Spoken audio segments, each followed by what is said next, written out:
Hello everyone, कसे सर्व? I hope एकदम मस्त असणार. आपण नेक्स्ट चॅप्टर स्टार्ट करणार ते म्हणजे ग्रॅव्हिमेट्रिक ॲनालिसिस. ओके, त्याआधी आपण क्वेश्चन कशा प्रकारे विचारतील तेही बघितलं आहे. ते तुम्ही ऑर्गॅनिक केमिस्ट्रीवरती फर्स्ट पार्ट होता तुमचा सेकंड सेमिस्टरचा, त्यावर तुम्ही सांगितलं होतं की सगळे क्वेश्चन कशा प्रकारे विचारतील. ठीक आहे, तो पार्ट जर तुम्ही बघितला नव्हतं तर बघा.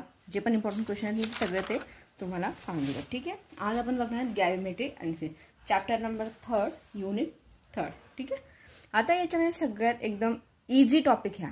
ठीक आहे, कन्फ्यूज होण्याचं कारण नाही आहे आणि तुम्ही कंप्लीट व्हिडिओ बघा म्हणजे तुम्हाला काहीच डाऊट येणार नाही. ठीक आहे, आणि ह्या चॅप्टरमध्ये जर तुमचं थेरी पार्ट आहे, तुम्ही जे प्रॅक्टिकलमध्ये करणार आहे तेच तुम्हाला काय करायचं थेरी पार्टमध्ये पण करायचं आहे. ठीक आहे, पुढे मी तुम्हाला तुमचे कन्सेप्ट क्लिअर करत होत जातील म्हणून म्हणते की कंप्लीट बघा. ठीक आहे, काही क्युरियस असेल तुम्ही मला विचारू शकता. आता बघा नेमकं